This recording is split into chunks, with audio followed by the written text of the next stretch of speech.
हो देईन तुला कायमची पोरी दौलत ही 3 लाखाची. देईन तुला कायमची पोरी दौलत ही 3 लाखाची.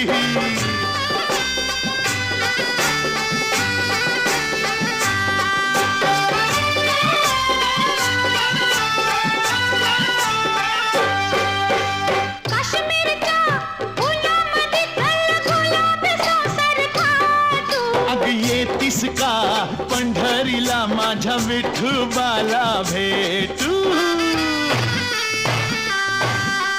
सोन्याची मोठदानाची घ्या नथनी नाजूक लाखाची. हो देईन तुला कायमची पोरी दौलत ही